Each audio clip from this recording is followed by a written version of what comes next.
Good. I'm recording now. So, just a quick question. What stories are you reading right now on Royal Road? I just started a story called Draka. I'm blanking on the author name, but basically it's about a girl who got isekai'd into a dragon, which is, right in my wheelhouse. And I'm really enjoying it. It's creative and it's newish. I think it only has like 20 chapters right now. Um, so I'm really enjoying it. Someone actually recommended that one to me. And I was like, yes, absolutely. Let's see. Otherwise, I pretty much keep up with my old favorites, like Cinnamon Bun by Ravensdagger, Stray Cat Strut, another one. He Who Fights with Monsters, of course. Of course, now I'm blanking out. But yeah, those are the ones I would kind of always return to over and over again. I saw many times when I look for news stories, I click like either best rated or trending, and I saw Stray Cat. What was the name? Stray Cats. What's the name? Strut. I saw that many times, but I never clicked it. So maybe I It, should do that. yeah, it's stubbed now. So, the first few stories, I believe it's stubbed because the first few stories are at least on Amazon and Audible. It might not be on KU, so I'm not sure. But if it's not, I totally recommend it. It's an interesting magic system. Basically, it's a very capitalistic magic system where the characters is always buying points and stuff from an AI that gives her guns and bigger and better weapons. It's just a lot of fun. I like That, it. that sounds interesting, actually. Yeah. Actually, I'm curious. When you look for news stories, like I said, like I click the best trending or the what's it called, best trending or best rated.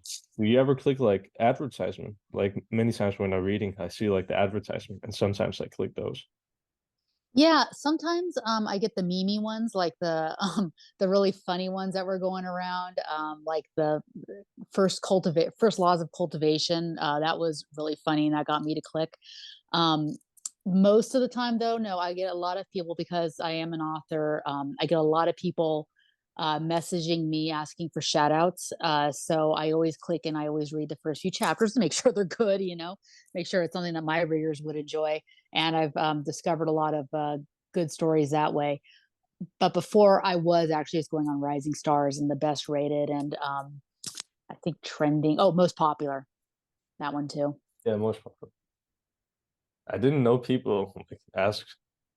I didn't know authors ask other authors for like shout outs. But yeah, I guess I've seen many times like in the beginning of stories, I've seen like where they shout out in other stories.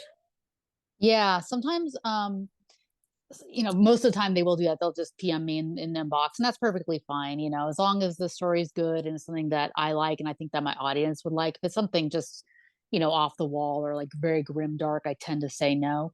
But yeah, that's totally legit. And then, I do shout outs that I find organically too, or just come across in Discord. So it's a nice mix. Also, I think I'm not sure about this, but I think like some writers they do like what's it called like groups. They have like writing groups where before they publish they like practice. I'm not very sure, but I've like spotted some writing groups. I'm not sure. Do you know anything about that? Yeah, I'm part of some Discord groups like Silver Pen and I'll hop into the Lit RPG um, group. I'm not sure if it's like the one for the subreddit or not, but yeah. And you see people, they'll always like, say, hey, I have a pretty good idea for a story. Here is what it is.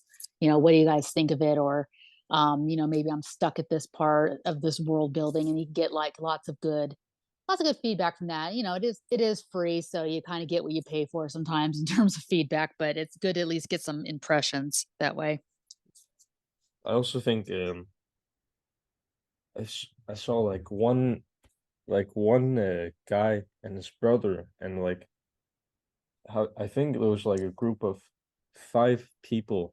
Like every day they would like write and review each other's, and then they would publish on Roller Road, and then they would like shout out each other. I think Oh, really? I'm not very sure about it. I'm just like a casual reader of Royal Road, so I'm not like super sure about this. I mean, But I wouldn't be surprised. It's It's full of a lot of readers who and writers who are just kind of getting started, and it would make sense that people would gravitate towards each other. I think it's pretty cool, especially if they're helping each other out with word counts too. That can be difficult to maintain. I'm not very I guess it's a little unique. I'm like the only person in my life who actually knows about the website Royal Road, like reads these stories. So I'm not very familiar with the like culture. Like I don't go to the Reddits or the groups. I just like for a long time have been reading. I'm not like I don't have any familiarity with the culture. It's not bad. I mean, it's a lot of fun. You get a lot of people, a lot of Zennials, of which I am one, and just especially on Discord, it's you get your drama every once in a while, as you do with any Discord. But overall, it's a very friendly genre. I totally recommend dipping your toe in and just seeing what it's like. There's places for readers, and if you're interested in ever writing, there's definitely places for writers where you can get good feedback. And you know, I've always found it to be a very positive experience. Maybe it's because I'm an old man, but I've never used Discord before. It's getting some used to. Excuse me. It takes some getting used to, is what I mean to say. I only started using it last year. I I think I stopped chat programs way back in the AOL days. I was like, I've had enough, you know. But yeah, it's fun. You accidentally gain a community. Now I have a Discord for all the skills for my Patreon, and it's a pretty chill place. We pretty much talk about books and just funny stuff. It's yeah, it's kind of relaxing to go in at the end of the day. It kind of feels like meeting with some casual friends, for like coffee. So that it's just like the fan base of all the skills are on the Discord like every day, and they talk to each other. Is that like what Discord is? Yeah, exactly. So what you have when you have a Discord, you have different rooms. Like you can have a general room where you just talk about nonsense, which is where I'm usually at. And then you have places for all the skills. You have a spoiler room. So if you're on Patreon and you're completely caught up, that's where you want to be if you want to talk about theories and stuff. And then there's a non-spoiler place. If again, these are all for Patreon, but if you're on Patreon and maybe you're not caught up because some people don't, they like to read chapters and batches, and that's fine. And then they're in the non-spoiler part, and there's another part for Totem. And then when I have a memes and a funny memes place where people can post pictures, and it's really laid back. It's all clean, fun. I like it. Most authors do have a Discord nowadays, and they all have like a different attitude. It usually seems to kind of trend towards the series. So the more grim, dark ones, we usually tend to trend a little edgier, and the more cleaner ones like me, they tend to be cleaner, basically. Also, how much? For example, I was talking to. Do you know Slaka? The what was the name again? Super supportive. That story. Do you know? Yes, I haven't read that one. The mod for my Discord, well, he was going by Flopmine, but he, I think he started the Discord for that, and yeah, it's a really fun community apparently.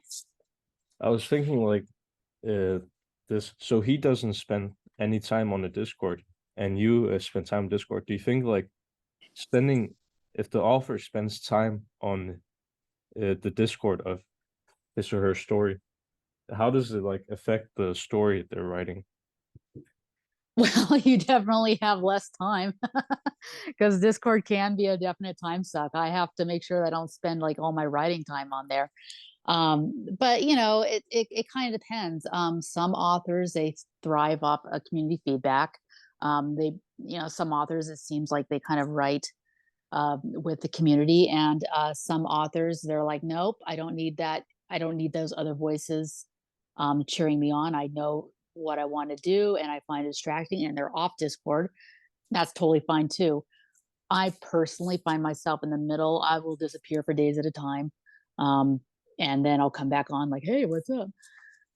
But that's totally legit. And I think in some ways it might be a little healthier because you do have more time to write and you don't have other people saying this is what you should write. which is it kind of keeps your voice a little bit more pure. I had this question. I'll just skip to it now. Like, how do you, Sure. when you get comments or in Discord, how do you like use feedback? Because like you publish like the Royal Road, like it's not like normal books where you publish like entire books. Here you publish chapter per chapter. How does like Yes. feedback affect the writing, like the future chapters? Um, so I write from an outline. I outline the book in a master outline, and then as I go through the outline, like as I sit down and write for the day, I pick out the chapter and I have a couple of story beats, for example, per chapter, and I go and I expand that by hand. Um, but so I already have an idea of what I want to write ahead of time. However, yeah, I'm not going to lie. Sometimes people have great ideas on Discord.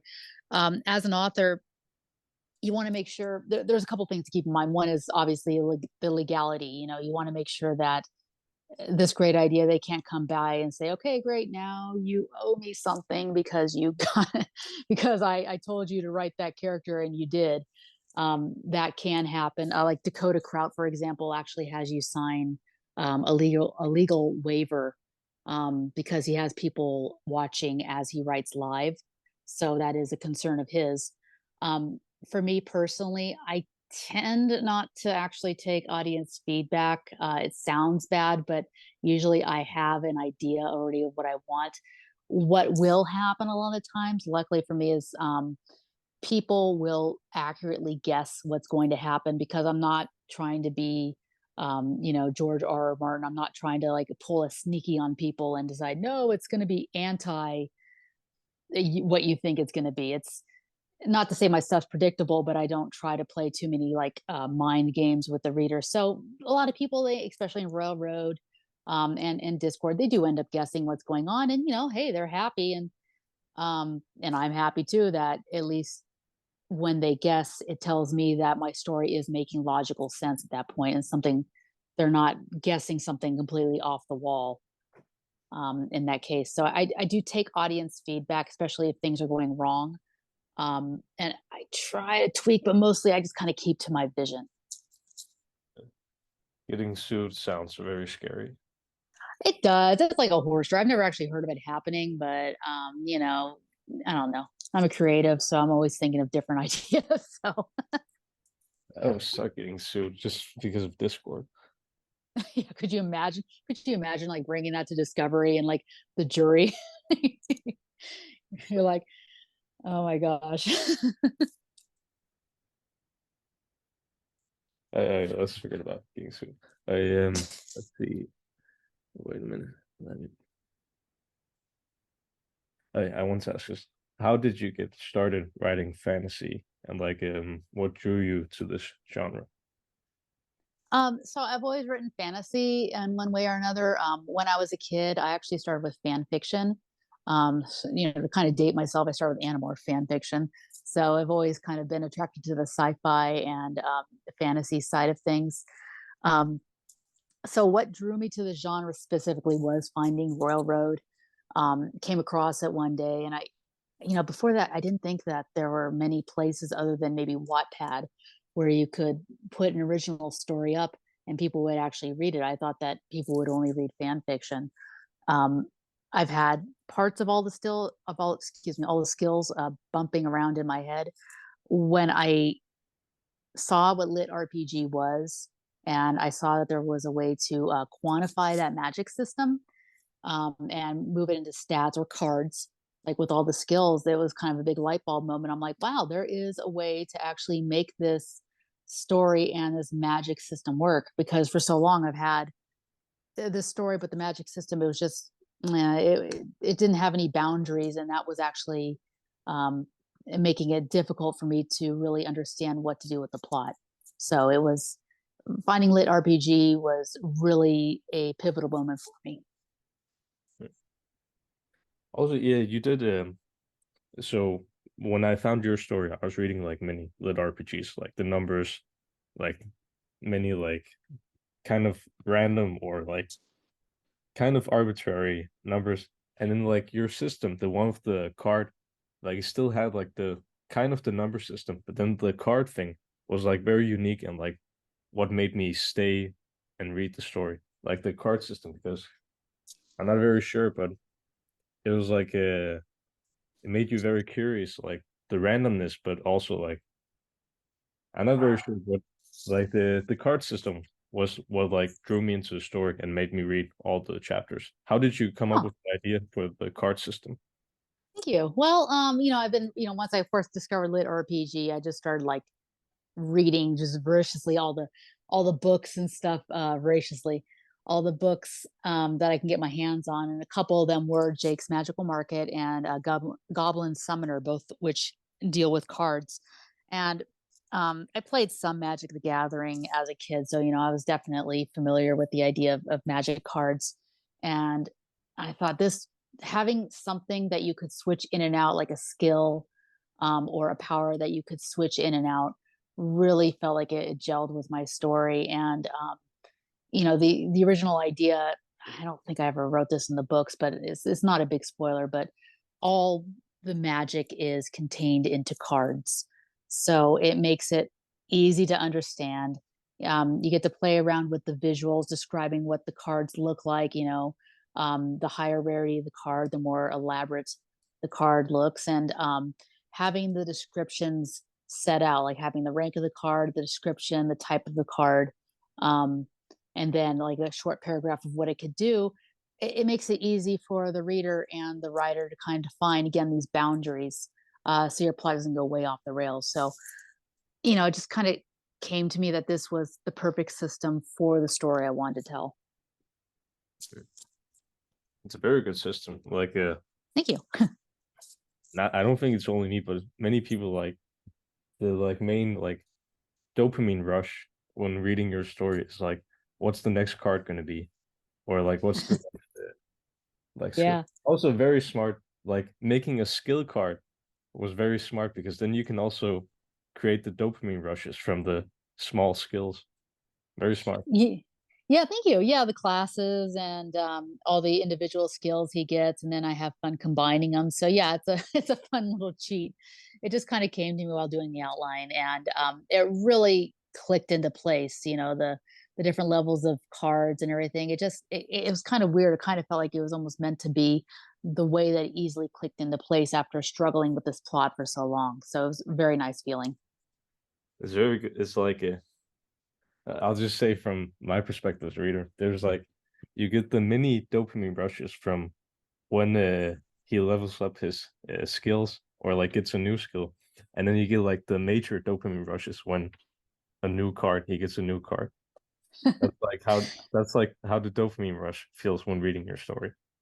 Well, that's good to hear. And I think, I mean, not to toot my own horn or anything, but I think you're going to really like the next few chapters in the Patreon, at least. So, um, yeah, it's a lot of fun. It's a lot of fun for me too. So I'm glad that we're all enjoying it. Writing out the cards is really a pleasure. I like writing out from the serious ones to the silly, jokey ones. So a lot of fun. Then and this also ties into what you said before, like how's your writing process? Like how do you develop your characters, world building and plot? You said like a little about you like outline everything.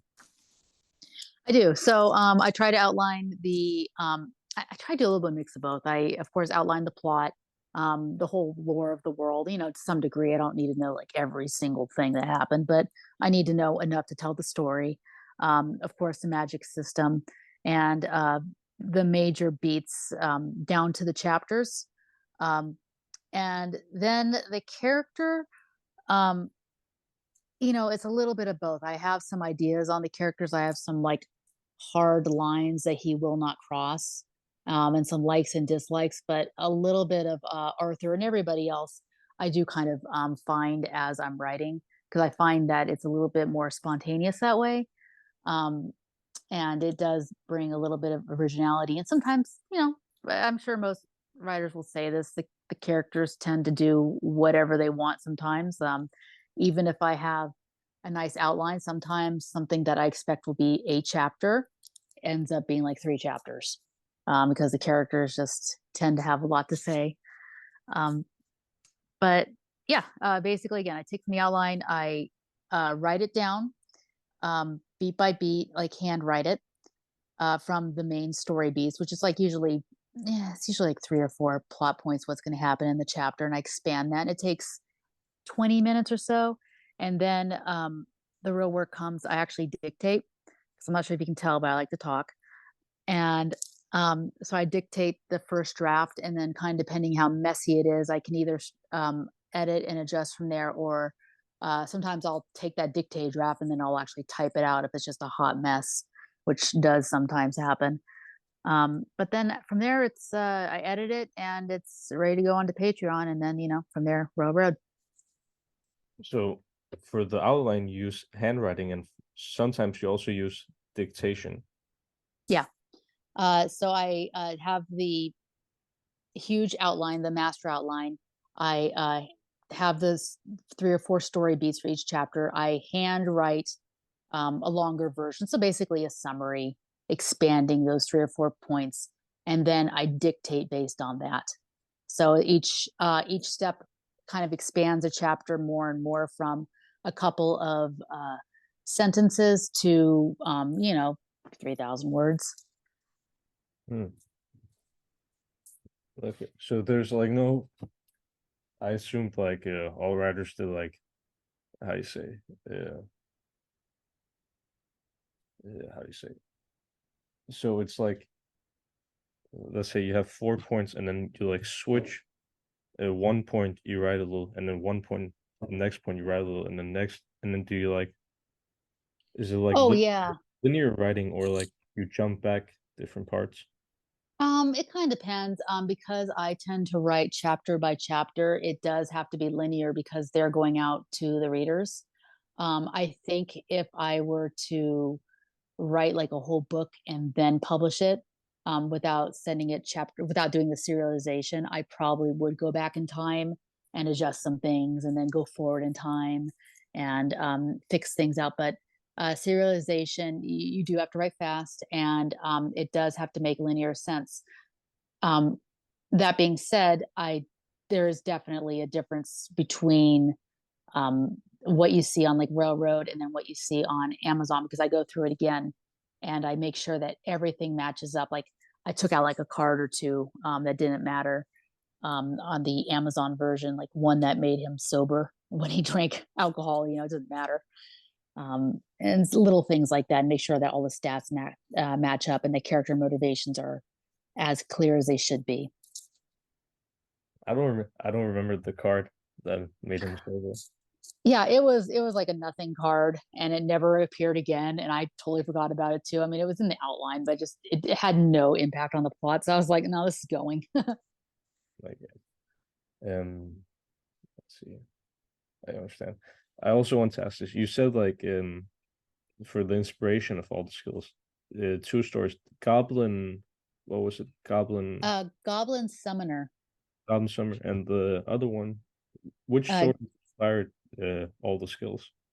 I think Jake's Magical Market probably had more of an inspiration. Have you read it? No, not Jake's Magic or the Goblins. It's The been a while for Goblin Summer because that was like one of the very first that I've read.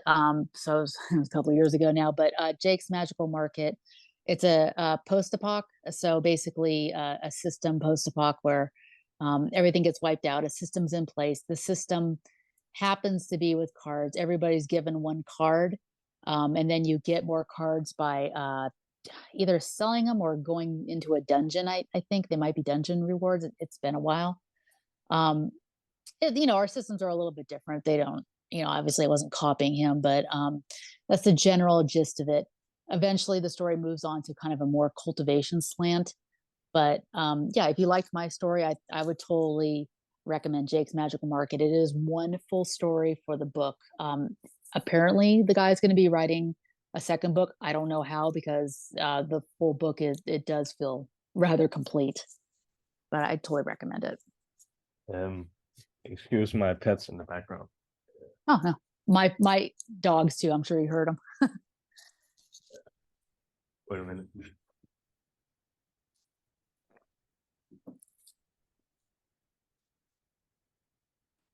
Okay, I removed. her toy. Sorry about that. Oh, no, So you're fine. Drake's Magical Market.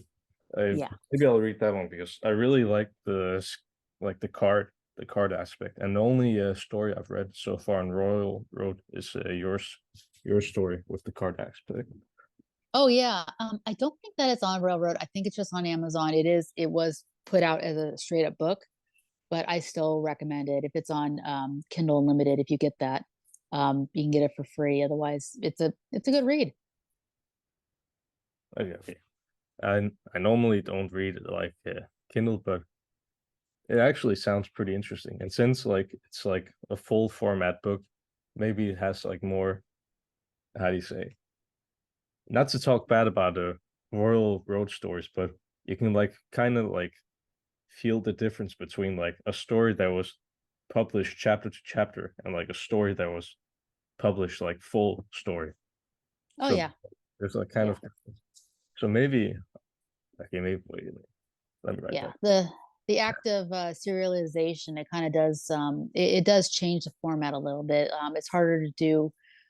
For example, it would be harder to do the straight up hero's journey as easily. I mean, you can still do it, but it would be more difficult in a serial format because there would be a lot of slower chapters, it feels like, and maybe even downer chapters that serial readers would not appreciate as much. Um, with a hero's journey, and of course, it would be probably shorter because the chapters would be longer too. So it just changes the format when you do serialization versus a whole book, and it doesn't make one worse than the other, but it's definitely different. Yeah. Which one do you prefer reading? Like these Uh, serialization or long format? for sure, right now, serialization. I've been a reader all my life, and so I get just so tired of reading. Well, basically, the hero's journey or the heroine's journey over and over again. Where you're like, oh, it's 50% of the book. Okay, the big bad guy is going to come, and they're going to have a setback. Oh, and there they are. Okay, it's 75% of the book. Here's your Morgan Freeman moment where he realizes what he needs to do to win the day, and there it is. It's like it gets it's so old after a while. And so with serialization, one of the things I just loved about the first few lit RPG books was there was no proper ending. I'm not going to throw shade at specific people, but the first few books I read, the books just ended and it's like to be continued because I was reading in on Amazon, and it took me by surprise. And even though it wasn't a traditional or particularly satisfying ending, I still loved it because it was really different, and it made it feel like a journey, and it made it feel very organic in a way that I hadn't felt in a long time with just reading your traditionally published books, for example. Yeah. Yeah, the no ending part. I'd never Yeah. thought. Mainly, I thought about like mainly what made me like start reading these road stories is like kind of it's hard for me to like focus, like sit down and read like a full book and like focus and read. But with these road stories, like the chapters, because they're short, it like Yeah. tricks your brain into thinking like you can read 130 chapters of a like road story and be like, I didn't just read a full book. But if I see like a full book that's 130 chapters, I'm like, I'm not gonna read that. But if I see like a story on Royal Road, and I'll be like, oh, I can just read one chapter, and then I've already read the 130. Like it tricks your brain into like the short attention span trick, kind Yeah, of. no, that's a really good point. And things just continuously happen because, again, that's part of the serial format. Things have to be happening. You typically don't have long chapters in a row of introspection. And it's active. And as you said, the dopamine hit. Um, I have He Who Fights with Monsters, the first three books in paperback, and they are door stoppers. They are about as equally as thick as the Lord of the Rings, like all three books I have on the same bookshelf. So, and that's like one book. It's like number three is just giant, and you don't realize it because of what you said, that serial format. You just really kind of skip along. It's kind of like uh Royal Road is like the TikTok of writing, like the Oh, TikTok of no, don't say that. But like yeah, yeah. it's destroyed my attention span, and now I know why. But it's very set up, and I guess like the dopamine rushes are set up because of the way it's the serial. They need the readers to come back every next chapter, so Yeah. they're micro. The microstructure is like always some dopamine hits or like some dopamine structure. I don't know. Yeah, Like they you're keep. not wrong. Yeah. I think that, yeah, you're not wrong on that. It's and it works, and it's like popcorn. Just having popcorn and watching a, superhero flick, and it's just a lot of fun. I just enjoy it. It's nice to come back from a long day and just log in and just like quickly go on a quick adventure, and then after a couple of chapters you're done, and it's no big commitment, but you still had a good time. For me, it's a trap. I'm like, okay, I'm gonna read like one chapter or something, and then 2 hours later, and I didn't do any work. That will happen too. What how how many hours every day do you like read? No, not as much as I want to, because I do have a job on top of writing as well. So I do have to kind of make sure that I don't get stuck in that trap, which, I have. I tend to consume most of my books through audio nowadays. So that way I can do chores and I can be commuting and I'm listening. So I'd probably say like about 2.5 hours a day of solid listening, just between everything, but it's always broken up throughout the day. Yeah, you also said the dictation part, so it sounds like you're like, how do you say, auditory person. I think I might be. I did a lot of work in call centers when I was a kid, and it just kind of trained me to just to talk and to listen. Maybe like I noticed, maybe this is infected this. Like your writing, it's like very like when they talk to each other, it sounds like, how do you say, fluid. Like sometimes when you read stories, like the sentences the characters say to each other, realistically, it wouldn't actually make sense because like either they're too long or like the words they use. But with like your character dialogue, it sounds like kind of realistic. Maybe it's because like you use the dictation and because you listen to audiobooks, maybe. Yeah, I think there might be some connection there. Definitely, I'm very protective of my author voice, and my author voice, literally in my case, is my author voice. Um, and it does help, I think, with dictation to actually speak it, because you don't catch yourself doing monologues, which I found that a lot of writers do. And it does kind of feel a little bit unrealistic when they're talking more than about 5 or 6 sentences. Because, aside from podcast interviews, people usually don't go on and on and on like I am now, for multiple sentences, like in casual conversation. Um, so that it could be definitely part of it. Yeah. I like it. You're writing. I like the dialogue. It's like, Thank you. yeah, I like reading it. That's why I've read every chapter plus the Patreon. Well, I appreciate it. Yeah, and it does help too, because you have to know that I'm acting out these ridiculous things with different voices for the characters. It's pretty horrific if you had to listen to it recorded, but it does kind of help me figure out ahead of time what works and what doesn't. So after a while, you get an ear for the character, and so how they speak, and that tends to come out through the dictation as well. Well, now you've taught if there's any writers watching this podcast. Now we just revealed the secret technique you use to dialogue better. I think many people don't know. Like I didn't even think about this before, like using the dictation and like reading out the line. So like to see how the dialogue sounds. I didn't think about that before.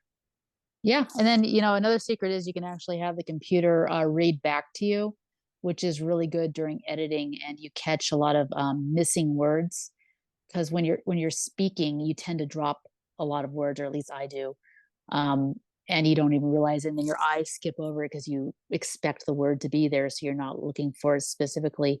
So when the computer is reading back to you, you can catch those words a lot. So that's a really helpful tip. Another honorary writing life hack. Okay, let's see. Let me look at the questions.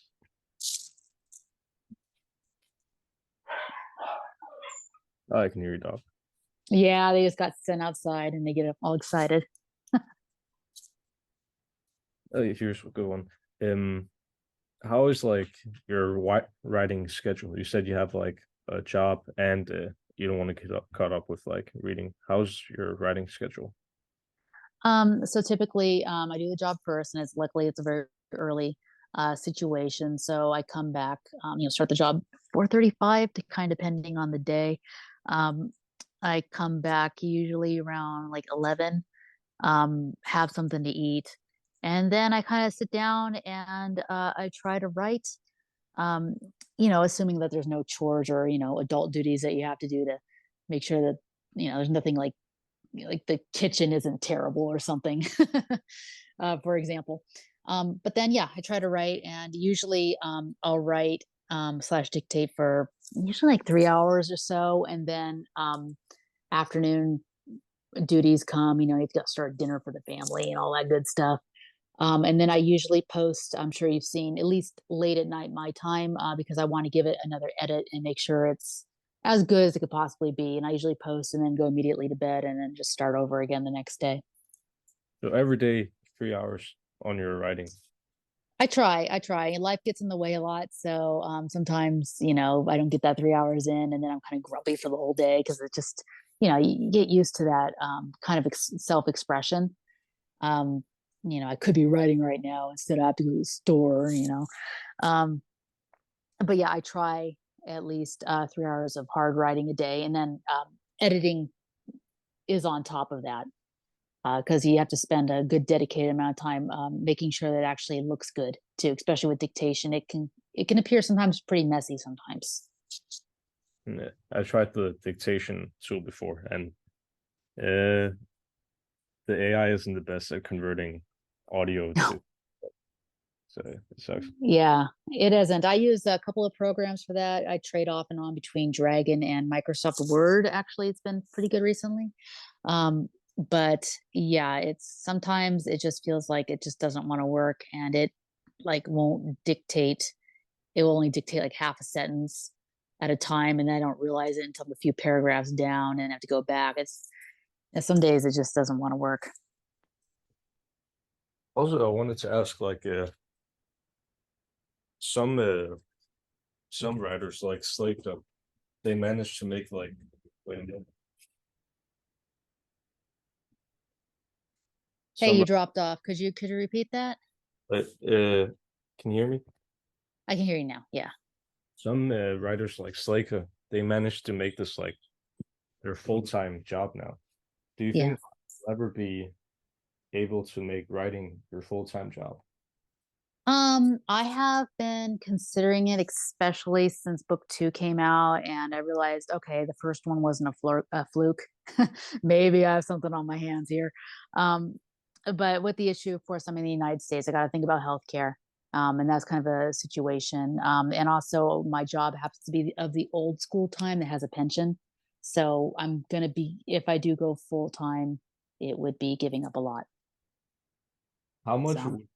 how much would you be able like how do you say? Like, is there like a certain number after you make this number, you're like, okay, I'm gonna go full time with writing. That always changes because I just got a house, and so I was like, well, after I get the house, then I'll run the numbers. And now I got the house. I'm like, well, I got a mortgage, so maybe I shouldn't. Um, I don't know. I'm gonna be. It's kind of funny. I'm gonna be talking to a CPA in a couple of months, and they might tell me, hey, you're good to go. It just kind of depends. There's a lot to think about. I love writing. I think I've been able to manage what I do with the schedule that I have, and I'm not burning out or anything. So um, I think kind of right now I'm going to let it ride, although I definitely reserve the option to change my mind at any point and just go in and just do the typical I quit and just start writing full time. I just haven't made that leap yet. Also, like, if your job could be full-time writing, would you want that job? Oh yeah, oh yeah. But I am a very active person. It is a manual labor job, so I'm someone who has to kind of move, especially during the day, or else I just can't sit still.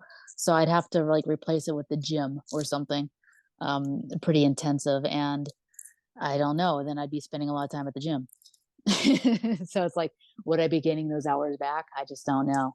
Um, I think the dream is to write full time though.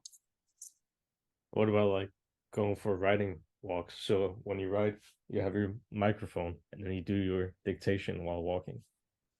I have actually considered that, but I get a little bit shy out there because it looks like I'm talking to myself. Um, and while I do live in an area with a lot of people who are out there talking to themselves that are not dictating, I just can't make myself do it. Like I can't sing in public, and I don't think I can dictate in public either. Because again, I go through all the character voices, and if the Ah, characters get loud, I get loud. okay. So I want to save my community from that. I recommend you stay inside them. Yeah. Wait, so like, so you mean like when you're reading author's dialogue, you do like male voice, and then when you're reading Cressida's dialogue, you do like female voice. Oh yeah. Oh yeah. Cressida has a little bit of an upper crust voice. I'm not gonna do it for you right now. I just couldn't. But yeah, absolutely. Everybody has their own voices. Joy, the happy-go-lucky little dragon, she's very Valley Girl, SoCal voice. Um, and actually, I took a little bit of inspiration. If you've listened to the All the Skills audiobook, Luke Daniels did just an excellent job with all the voices, and so I try to copy him a little bit with what he does with them because I think it works. You also do Brix's deep voice. Yeah, I do his deep voice. Yeah, I have to be a little careful though because especially with dragon dictation, you train it according to your voice. So if you go really deep, then it will think somebody else is talking and it won't pick up those words accurately. So you got to do it, but within some reason. I couldn't do what he does. Wonder like how when I first read what was it, the chapter where Briggs comes out of his egg, I had to Yeah. like reread. I read it two times, but the first time I read it, I ignored the he has a very deep voice. I ignored that part, and then the second time I read it, I like saw the deep booming voice, and then like I reread it, and I was like, ah, now this character is like different, kind of. I ignored the voice part the first one, but it really has like effect. Like in imagining Briggs has like deep booming voice, like small dragon. It's kind of good. Yeah. Yeah, it was a lot of fun, like writing this sparrow-sized dragon with like this deep voice, and he doesn't understand he has a deep voice. He has no inside voice, basically. Um, it was just I don't know. I'm 12 years old. I thought it was funny. Small thing, big voice. I'm also 12 years old, so it was actually very fun. Um, how long, how many more chapters of all the skills do you think until you like end the story? Like completely like Arthur's story is done, or do you mean like book three? Like completely done. I have right now. I have five books outlined. They're not like full blown outlines, especially the last one's not a full blown outline, but um, five stories I think will kind of wrap it up. But I don't know. I've been also considering the option of expanding it too because I did leave some what I call plot loops, some questions basically open that could carry me on. I kind of thought that maybe I'll decide during the fourth or fifth book and then decide how it's going because I want it to end on a high note. I don't want to be one of those series that just kind of drags on and on. I don't want it to be like The Simpsons, basically, where it just keeps on going forever and is way past its prime. I want it to end at a good point, like Cradle, for example. But it's just kind of finding where that point is.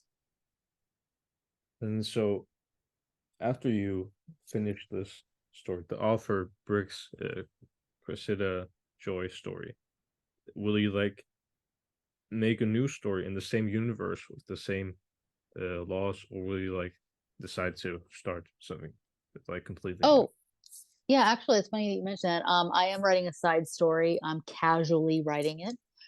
So it's not, I don't know when it's going to be published, but it is a different character within the same universe, um, who is a dragon. So basically it's going to be more, and it's going to be more contained.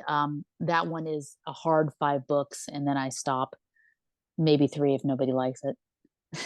But yeah, so I do plan on doing that, and I feel like there is more of the universe to tell. I'm not 100% sure if, like, in the future I'll be telling it within Arthur's timeline, or maybe in the future, or maybe even in the past. But I do feel like there's more to tell in this universe. Yeah, there is the past, like his father story. Like, yeah, that's still like something all the readers are very curious about, the father story. And this Yeah. the side story with the dragon, will you put it on Patreon or Royal Road? No, I'm going to do what I did with Totem. So I'm going to put it on Patreon for free, until I get enough chapters to stick it on Railroad. And I know I just said that I do my own thing and I don't let people's opinion change me, but I do want people's opinion on this and seeing if it's worth it, because it's going to be a dragon main character. People may not be interested. I don't know.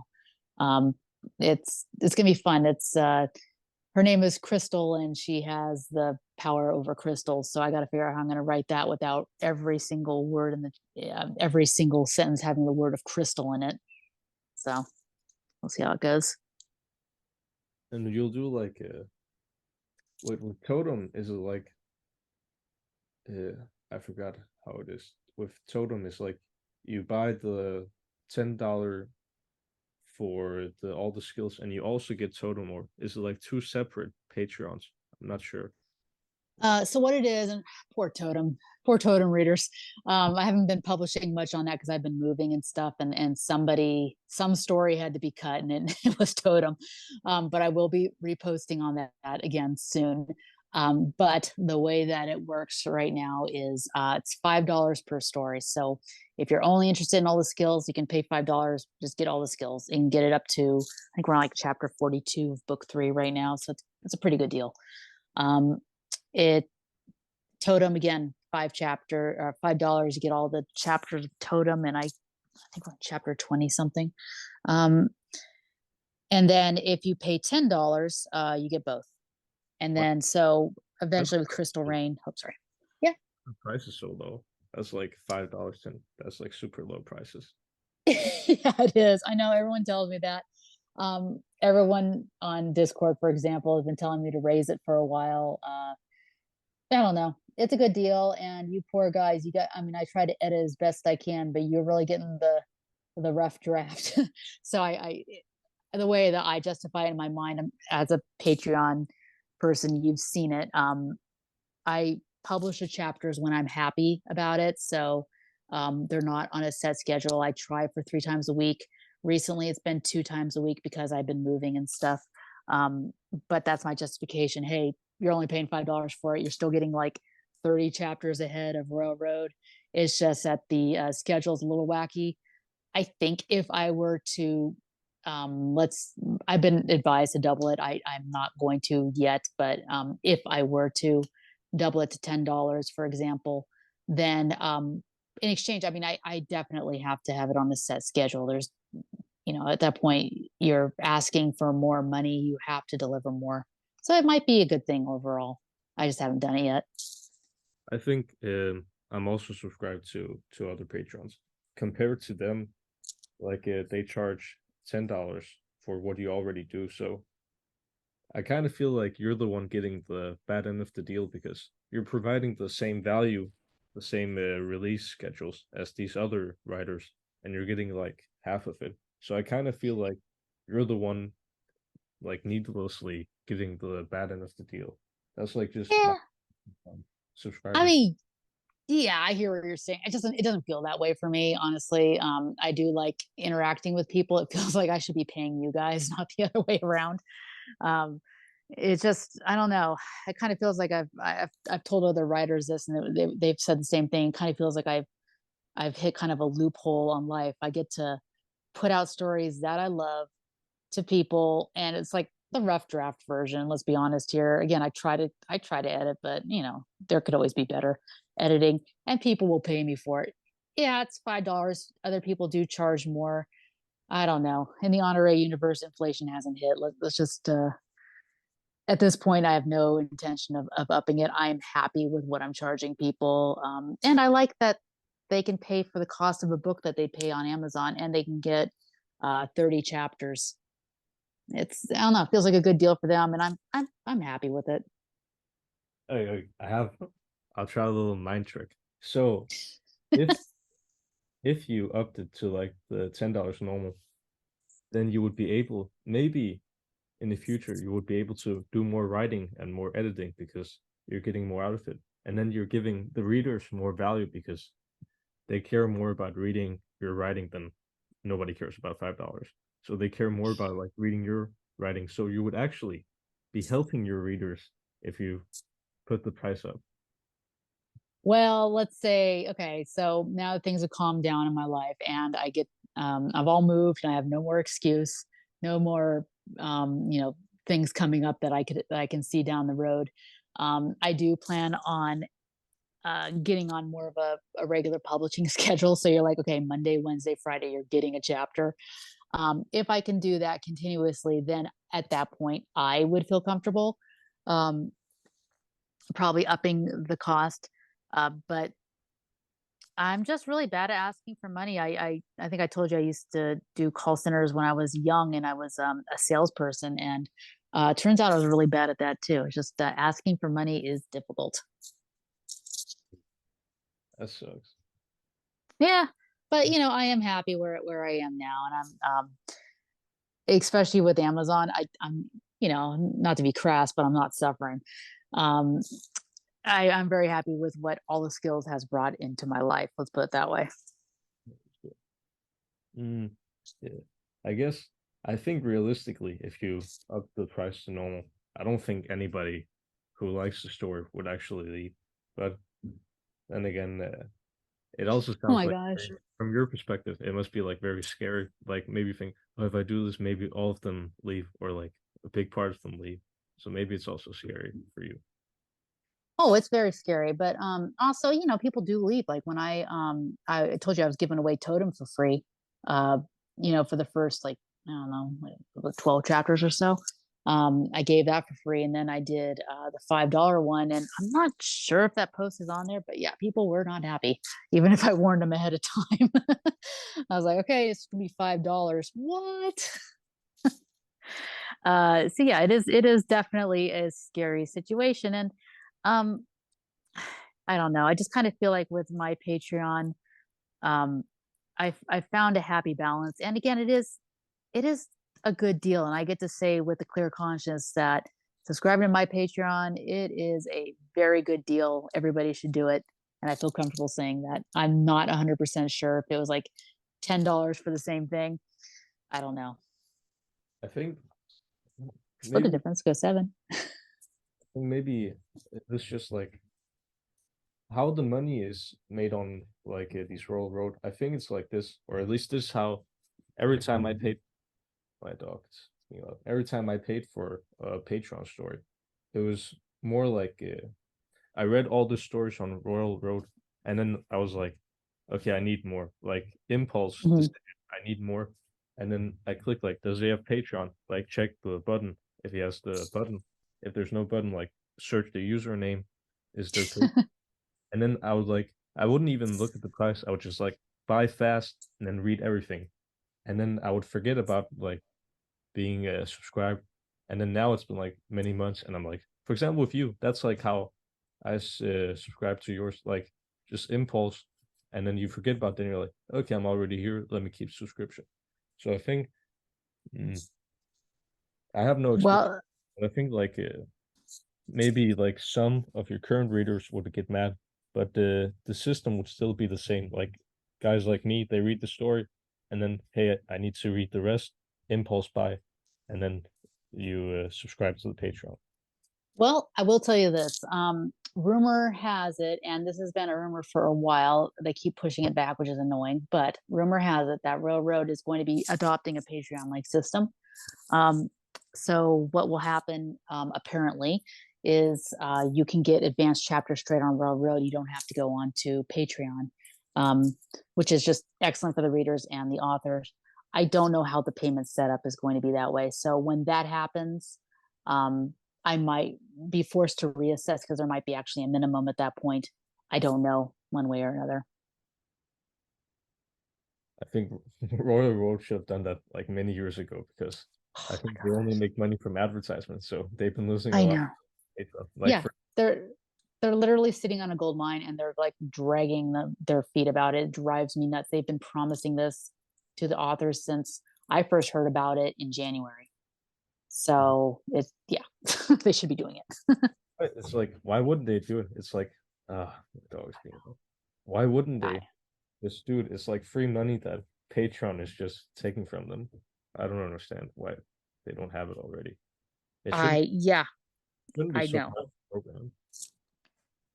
Yeah, I know, especially since most they're not it's not like they're creating their own PayPal or something. I To be granted, I'm someone who has a manual labor job and I write. I'm not a programmer, but it doesn't seem like it's that hard.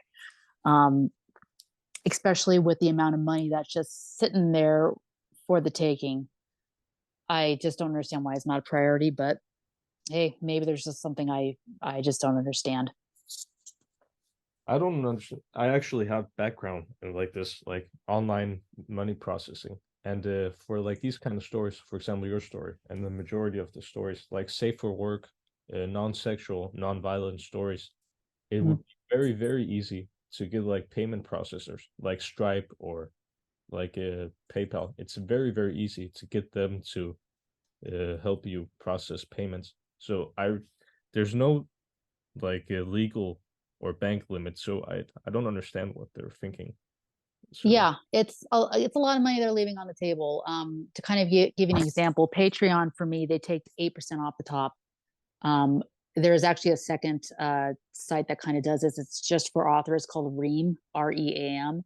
It's mostly for romance, but I'm gonna put all the skills on there too because it's meant for authors and a subscription for authors. I think they take 10% off the top. So if it was, for example, $10 a month, then they get $1 uh, per subscriber. I have 2,000 subscribers. It's Yeah, it's a lot of money and that I'm just one person. I just cannot imagine why they haven't launched this months and months ago. so what else besides I still think like this is the first time I'm like thinking like uh the sales side of the writing. So I know like the thing I just said about like the you want to read the rest and then you just impulse buy. How Yeah. else offers make money? Is that the only structure or way they can? Um, so Royal Road authors, we are very lucky that we even have the Patreon system because most authors don't. They don't have the serialization, so they don't have Patreon to help them get it going. So some authors I've seen do Kickstarters, but that's very iffy on the reader and the writer side. Otherwise, if you don't have the serialization, um, you post on Amazon and kind of hope for the best. There is a site called it's so funny how they spell it. It's like neo novel almost. It's Neovel, I think. I'm doing this from memory, but they do a monetization share with the author, so you get a portion of the ad income that they receive on their website. It's not much because they're not a well-known company yet. I think they're just getting started, but I was seeing somebody on Discord. They're like, "Yeah, I get $20 a month from this, and it's not exclusive." So that means you can put your novel out on different platforms. So there are ways to get money, but by far Patreon is probably the best. I think it's probably the healthiest system because it's you're putting in work and the readers are also getting what they paid for. So there's no risk like with Kickstarter. That's why I like the Patreon system. Do you also charge? Yeah, I was just thinking about this. Do you charge like how do you say it? Now that you're one of the top writers, you can like charge other aspiring writers like consultation fees. Have you ever thought about that? You could. I probably don't have the personality for that. I'm very much I don't like to give critiques out. I feel like it stifles people's voices, and I feel that it's really easy to criticize, and it's kind of hard to uplift. And a lot of people they need more uplifting. Um, Plus, a lot of this, especially what I'm saying, is still common knowledge, and it's pretty widely available. So I would not feel comfortable charging people for that personally. Um, what we probably do need in our sphere that I've seen, like romance, for example, which I haven't seen too much here, is writing coaches. Um, there's a lot of people get stuck writing, for example, and if someone was really good in psychology, they could really help out a lot of people. I haven't seen that much in lit RPG, but it's not for me. I'm not into psychology, so. So if somebody slides into your Patreon DMs and say, "Hey, Honore, can I pay you $500 for 1 hour of your time?" and you like look over my writing and you give me like advice, you would say no. I feel really bad at it as I said yes, I guess. And honestly, I gotta be honest, I do that for free. It's fine. It's fine. We're, a rising tide, it lifts all boats. Um, all this stuff, anything that I can say, there's gonna be nothing that you can't get anywhere else. But I'd be happy to help other people with a limit because I have my time is valuable. So I guess my time's not worth 500 an hour. Uh, so what I about know. 1,000 an hour? Oh my gosh. Well, yeah, obviously, I'm not crazy. Okay. So everybody listening to this, just slide into your Patreon DMs and like say, "Hey, 1,000 an hour, please look over my writing," and then you have a deal. That would be crazy. Just kind of give you an example of how crazy that is. I pay a financial coach 350 an hour to help me out with my actual finances. So 1,000 hours is a little much, but I mean, if you really insist on paying that much, then what can I say? Hey, let me look over questions. Uh, we've been talking for I can't see the time. Um, how how much time do you have left? I can do another half hour. Like half hour. Let me see the questions. First, talk about what offers influence you. Hmm. Oh yeah, I have a good question. How long did Yeah. it take? Yeah, I feel like some of the questions they're like too business. You like more like on the business side of Patreon. I should like business side of writing. I should ask a question about like the writing itself. Oh, I'm happy with business too. I mean, whatever you want to ask, I'm up for it. Okay, how do you handle a writer's block or stay motivated during the more challenging aspects of writing? So, I'm one of those people who don't really believe too much in writer's block. Plumbers don't get plumber's block. Carpenters don't get carpenter's block. Sometimes it feels you definitely get a loss of confidence in your writing, which is totally natural. And then you don't want to write because you're like, everything I write sucks. That's totally natural. Unfortunately, it is something that you have to push through it. And I think that just comes with time and experience. I've had times where I've like written with a terrible cold, or I'm just not feeling it right, or something terrible happened in my life and I just don't want to write this happy scene. But then you write it anyway. And then you go back and you read it and you don't, I at least can't tell what I wrote when I was not feeling it versus what I wrote when I really was, unless there's something that sticks out in my mind. So that kind of stuff only comes with experience, and just kind of trusting yourself and trusting the process that you have. That's where the outline comes in because then you're not you don't have that excuse of I don't know what happens next in the story because it's right there. You just kind of have to put in the words and kind of bring it to life. And usually after the first 5 minutes, you get into the groove and you're ready to go anyway. At least again in my experience. I'm also curious, how do you say? So I'm a massive reader of these stories, but I don't write any stories. Once, Mhm. of course, every person who reads these stories tried writing. When I tried, it was extremely, extremely boring to write. So I'm like wondering, when you're writing, like I said, I get dopamine rushes when I like read the skills or the new cards. When you write, is there like any like enjoyable, what's the enjoyable like dopamine rushes you get when you're writing? Oh, the cliffhangers. um, I really get a kick out of the cliffhangers or when the characters say something funny because that's not in the outline. So that just kind of springs up and I'm like, yeah, I'm so clever, ha ha ha, type, type, type, you know.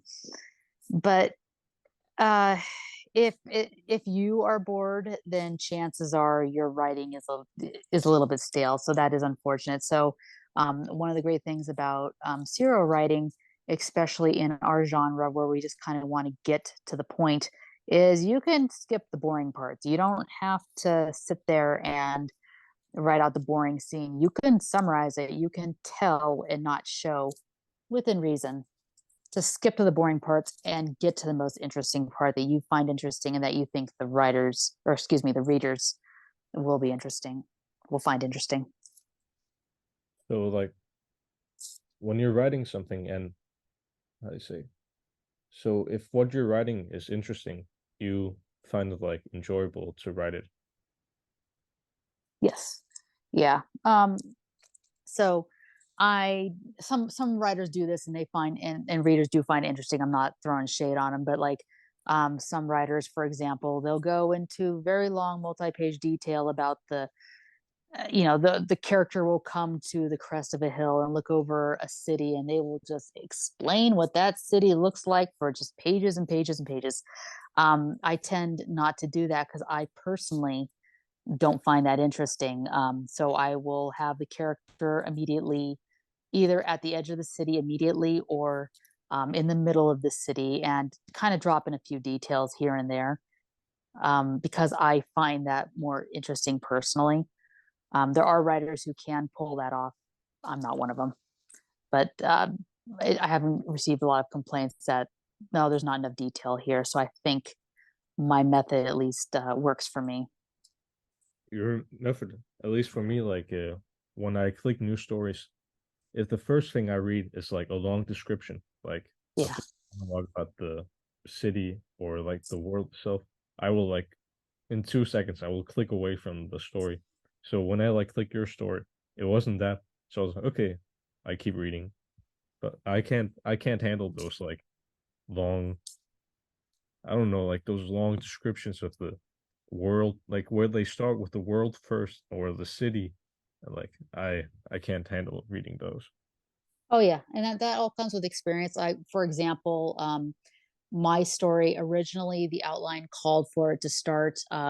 Arthur was with his little best friend at the time. His name was Ernest or Ernie, and they were up in a tree and they're escaping work, and then they see the carts coming, and there's a little bit of description about the village and what's going on and how the adults are kind of all prisoners there, and then Ernie's called to the chores and Arthur decides just to escape and follow the cart because he wants to see magic and it is so boring. I'm even saying this and I'm like, oh, this sucks. So I cut all that out, even if it was in the outline, and I just started him literally just spying on this cart.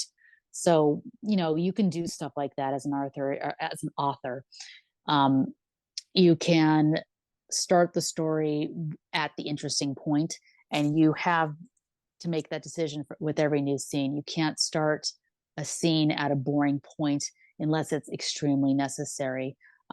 You're the god of the world. You can make the rules and show the reader what is the most, I don't know, pertinent details, I guess. if you didn't do the rewrite of the first chapter, maybe we wouldn't be talking right now because the first Yeah. part it was actually the first part, like immediately him stalking the dragon and him like getting the card. It was that part that like got me hooked. Like, okay, and then in one sitting, I read the rest of the story because of that first hook part. Yeah, that's cool to know. Yeah, and it was just again, I wouldn't have known without writing it out. And again, this is unfortunately something that kind of comes with experience. I've been writing fan fiction since I was 12, and eventually you just kind of get a feel for it. New writers, you'll see them a lot of times. They will start like at the very beginning of time, where the god starts the world, and then it will be like multi pages, and then finally the world is there, and then they'll kind of go to the character, and that might work for like an epic fantasy, a traditionally published epic fantasy, but not necessarily for a serial. And that's just not something you get a feel for unless you've done a lot of reading, and a lot of writing, or asking other writers, and we'll tell you. It's very good advice. It's super. I've never. If I see a story on Royal Road, it starts off with like big descriptions. I'm not gonna read Yeah, it. That's just yeah. It's uh, hard because there might be some gold in those big descriptions. You don't know, but it is kind of exhausting when you see that. I totally understand what you're saying. there's one story. The description sounded good. It's one of the top rated one. I forgot the name. I forgot the name of the story, but like it starts off with like super description. And I was like, I want to read this, but uh, TikToks. I can't read these long. Do it. Yeah, there are some writers who can definitely pull it off. I'm just not one of them. But there are writers out there who can do the whole description, and they are celebrated for it. So, Which writers, if you have any, you can mention right now. Which ones do you think pull it off? John Bierce, who did Mage Errant, actually, he was the one I was thinking about with the city. The last, what was it called? I don't know. It was the sixth book, which the name has escaped me. It was right before the last book. Seriously, it was just a travelogue. His characters they decided to go world hopping, and they just went from world to world, and he explained all the magic systems and all the cities that they went to. And don't get me wrong, I love that series and I love that book, but I could not pull that off as a writer. Mages Aaron, is it on Royal Road? It isn't. He's one of those guys who doesn't do serialization. He writes a progression fantasy. It's 7 books. It's a complete series now with the last book. I do recommend it. It's great. It doesn't have any hard stats, but it has a very developed magic system, that I think most people would enjoy. Never heard. How do you? So you also spend time on. So when you read, you spend time on Royal Road and on Amazon when you're Yeah, reading. Is there any other platforms or only those two? it's mostly at this point Audible through Amazon and Royal Road. Uh, occasionally I'll check out stuff that I see on Reddit, like the lit RPG or the progression fantasies. How people advertise their books, and if it looks interesting, I'll give it a click. But yeah, most of the time, I'll go through Audible, and I'll wait for the Audible sales because audiobooks are expensive and I am cheap. So I'll wait for those, and I'll just go through and I'll start buying from there. Let's see. What was it? I had a question. I forgot.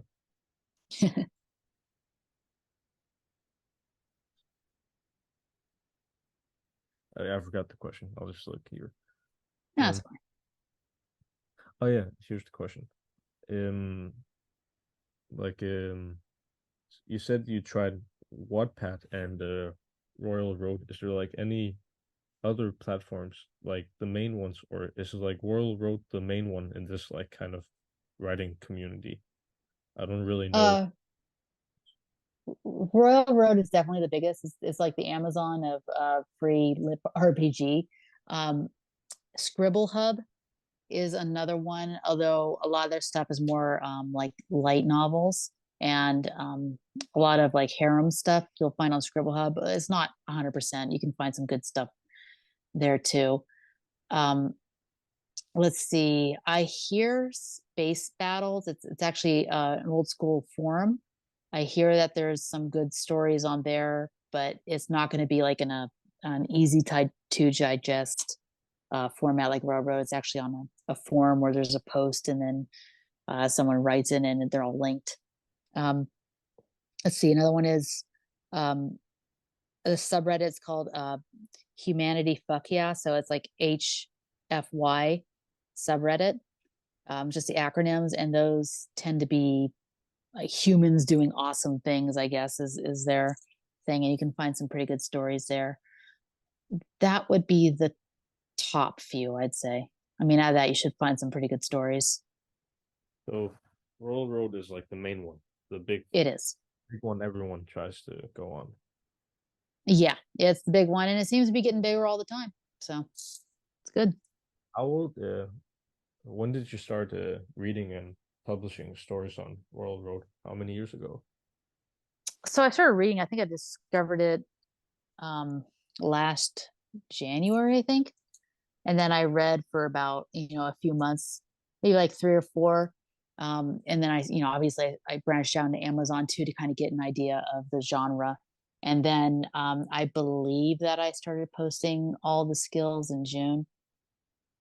But you said you've been writing like fan fiction since you were 12. But was Yeah. like the first like story of yours that like became popular and you made money from it? All Oh, all the skills. Yeah. was it like the first one where you ever like saw any success? Yeah. Any financial success absolutely is all the skills. That's it. Um, I with fan fiction, I did get a lot of fans from that. I don't want to share my username because it's kind of a going back, that many years, kind of a diary of my emotions. Basically, is how it ended up being. So you have fans who've known you for years through fan fiction. Um, What's fan fiction? I'm not a very what's fan fiction? so what that is you take a story like, oh gosh, I don't know.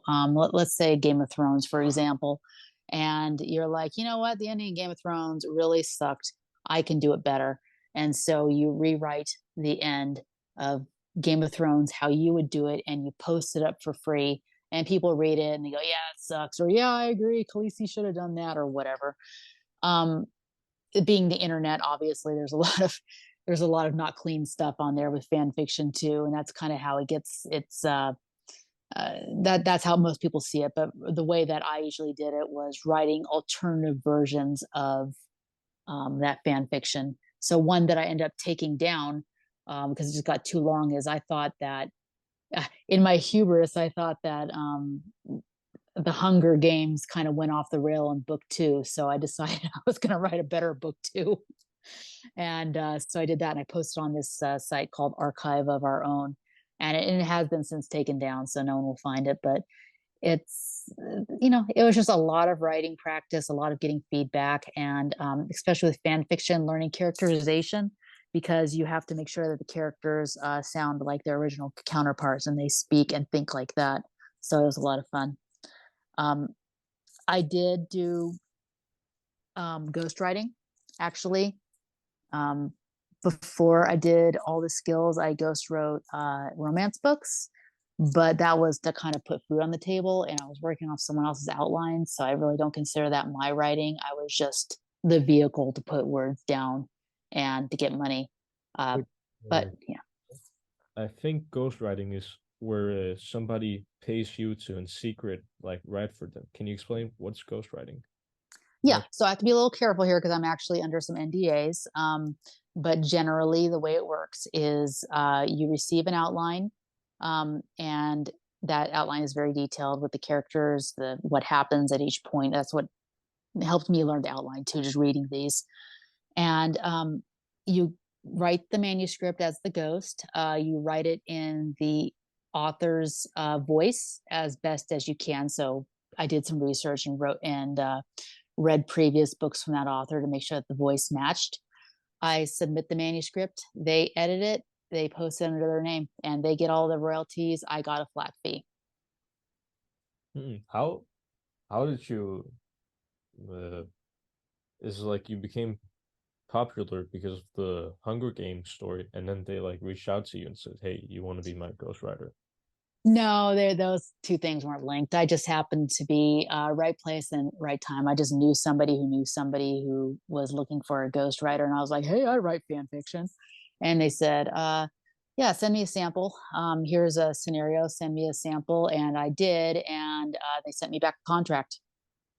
Ah, so was that like the first time you ever made any money from writing? Yeah, yeah. Was that like where you're like, oh, okay, I can make money from this? Yeah. I mean, it came at a good time in my life. I was off my job. I was injured and off my job, so I needed money. So I was like, yes, I will happily do this one thing that I've been doing for a hobby for years. I'll get paid for it. It'll be great. And it was a grind. I mean, I was writing a book a month, so it was definitely a grind, but it taught me to write at a more professional level.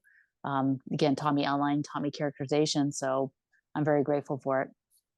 The story, was it like a book or like a movie script that you wrote? Oh no, nothing like that. No, it was books. I've ever thought about like this was like something I keep thinking about when I'm reading like these stories with like AI soon like becoming developed. Did you think about like you own the copyright to all the skills, right? You like Right. own. Right?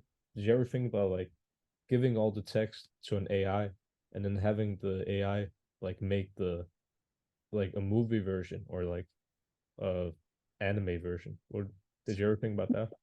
No, I don't really. I kind of don't want to feed it that information, although it probably, from what I understand, they scrape the internet anyway.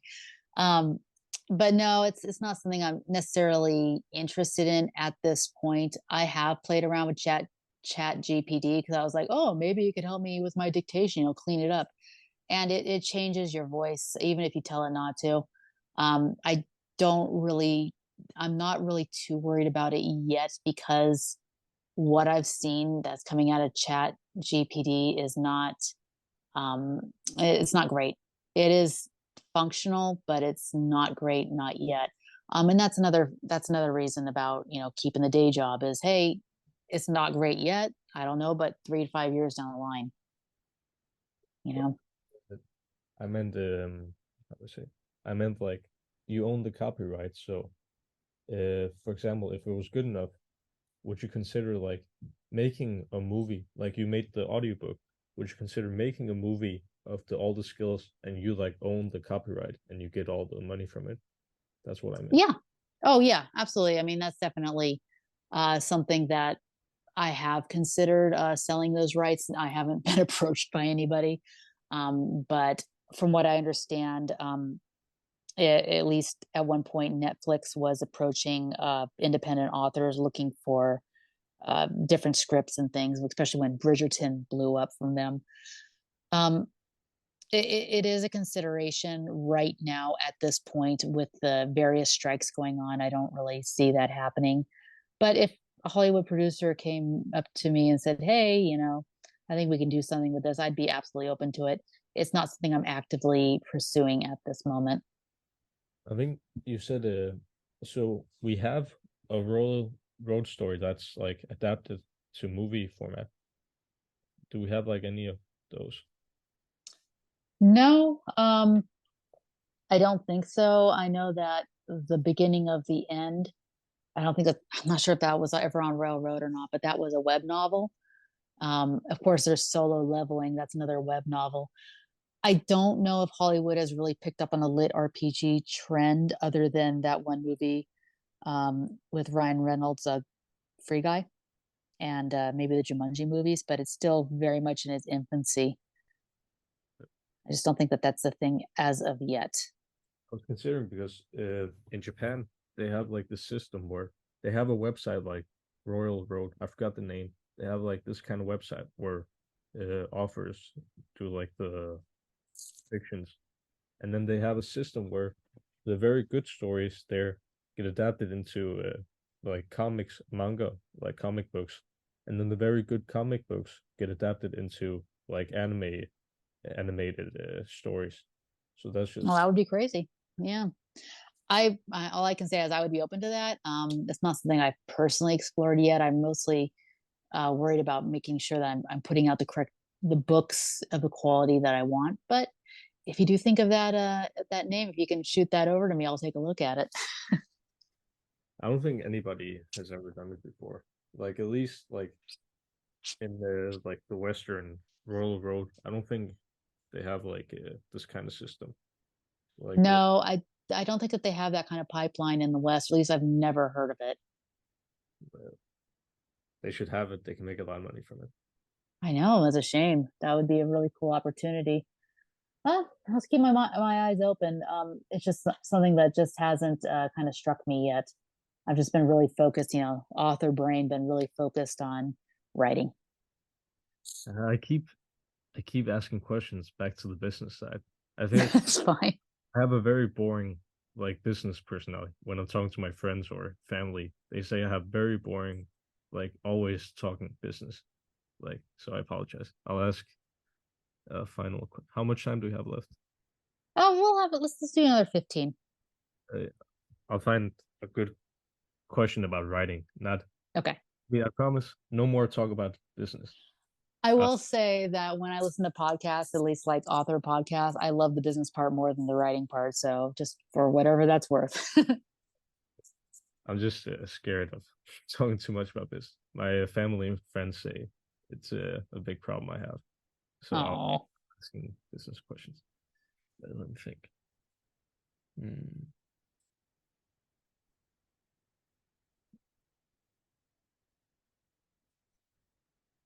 Hmm.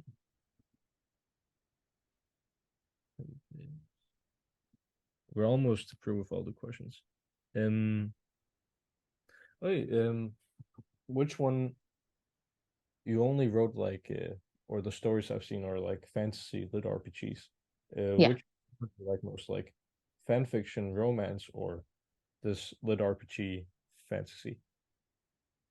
You broke up a little bit. Could you repeat that? Um, do you prefer writing like the fantasy lit RPG or like the romance fan fiction? Oh, I definitely like writing fantasy. Even with fan fiction, it was more on the fantasy side and less of the romance side. Um, I ghost wrote for money. I ghost wrote romance for money. Although I do like reading romances, and it's not the same. When I write, I always like more of the fantasy more than the sci-fi. Um, Although Totem does have a little bit more sci-fi in it than all the skills. Uh, I just like I like building out the new world and having it in that generic medieval time frame. It kind of speaks to me, and that's usually what I imagine when I think of a new plot. It's always in that setting for some reason. What specifically about fantasy do you like? Like magical systems or skill systems? What specifically do you like about fantasy genre? Well, with lit RPG, of course, I do like the skill systems because I feel like your mind can go new and exciting places when there are boundaries, and those boundaries are dictated by the system. So when you have those guardrails, it kind of feels counterproductive. But when you have those guardrails, you can actually take your characters further. So, for example, with like traditional fantasy and stuff, for example, Kim Harrison, just as a random example, with her Hollows series, she writes urban fantasy. So it's set in modern times, but her character, Rachel Morgan, has not progressed much in power I think she's like on her 18th book. And I gotta say, man, she has not progressed much since like book 6.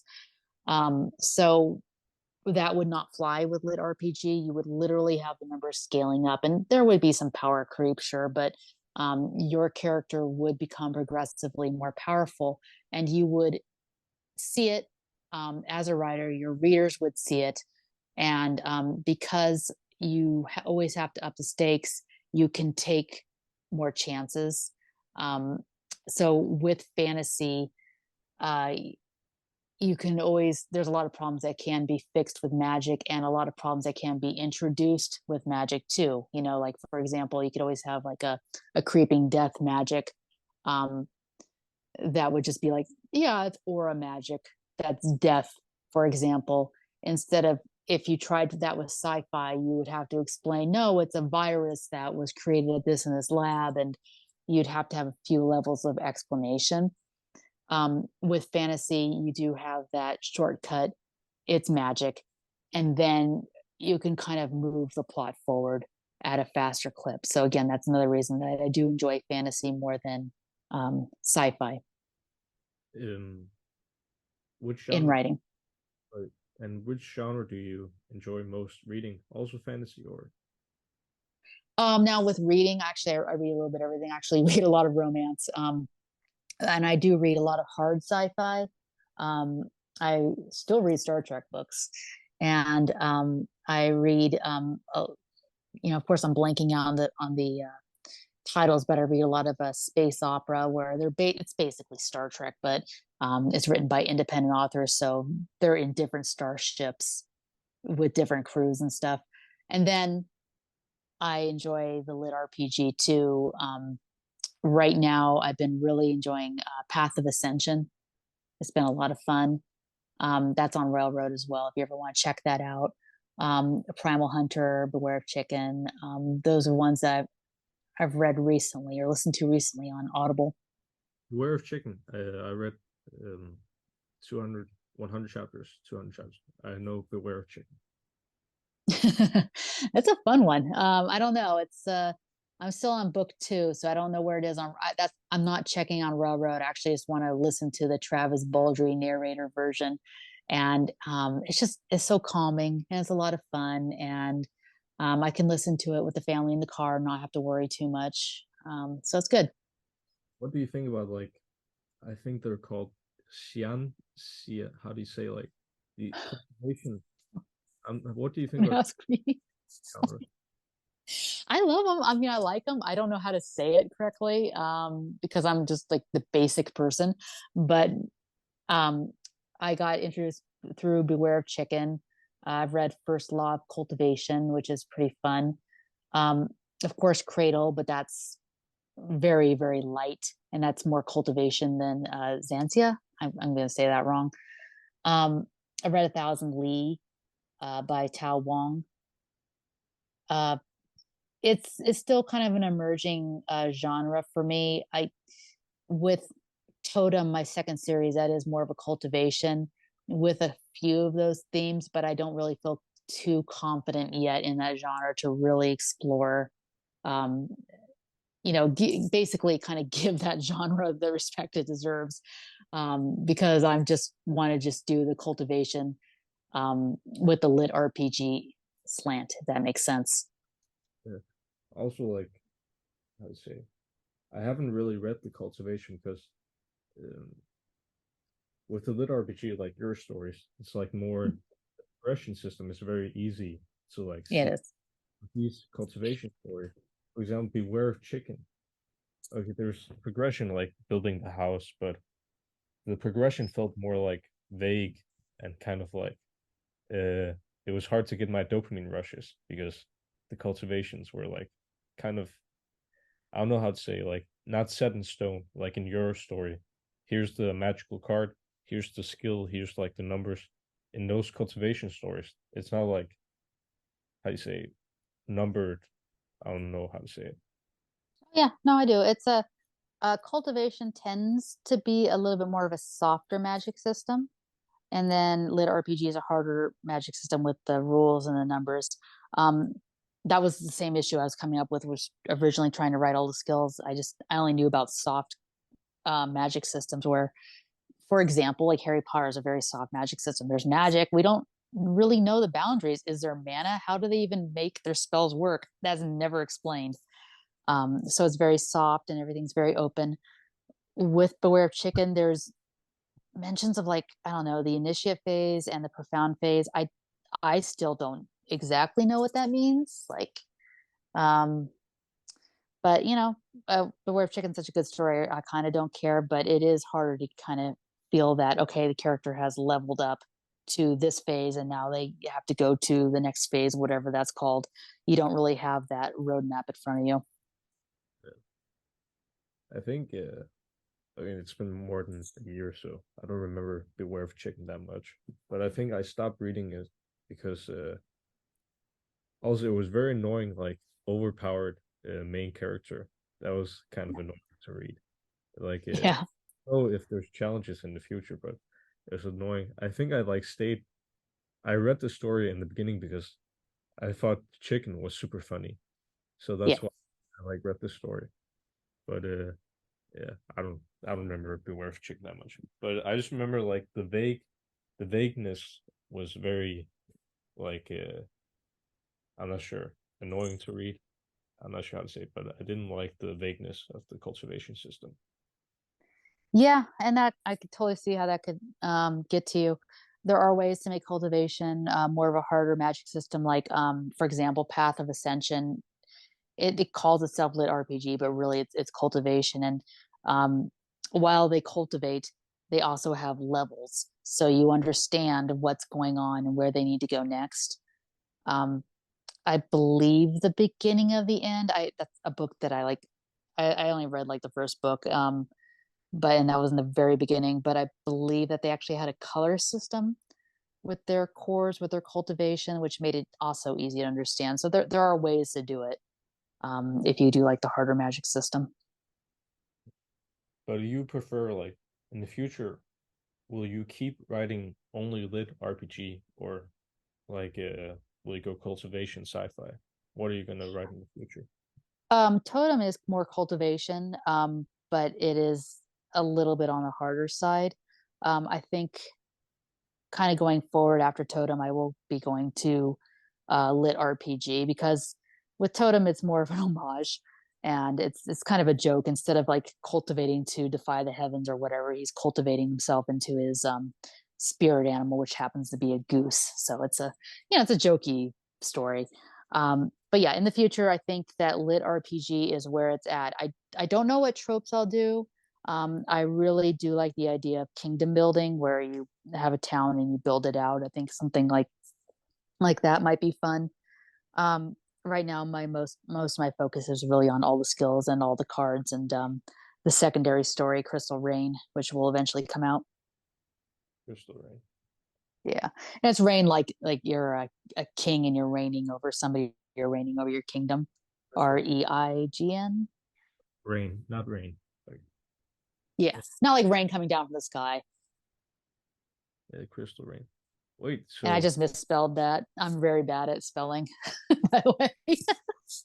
is it gonna be like the same time as all the skills, or in the future, or so like just same time but completely different place in the same world, It's going to be same time, completely different place in the same world. So in different kingdom. and no interaction between the main all the skills line. There may be. I'm not 100% set on that. It would be in a later book though. It would not be in the first book.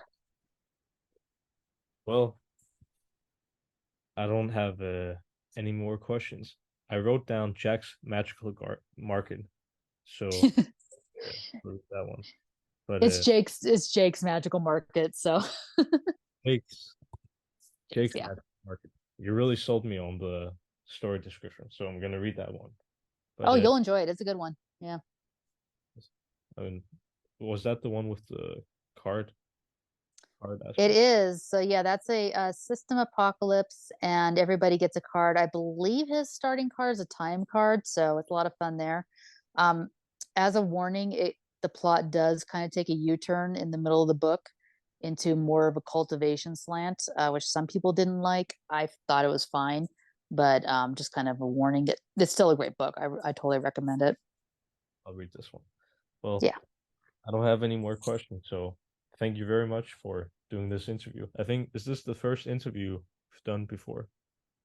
This is actually the second. Someone just snuck in. I did an interview a couple of days ago, but I'll it's still very new to me. Ah, I wish I could have been your first interview. You'll Wait, always be first in my heart. somebody, somebody slide into your Patreon DMs. Yeah, it's kind of how it happens. But I was like, okay, well, we'll give us a try. It's so funny because I've been doing this for over a year now, and then within the space of like a week, I got two offers for a podcast. I was like, oh, all right, we'll give us a try. Person published their interview yet? No, it's the Crit RPG podcast.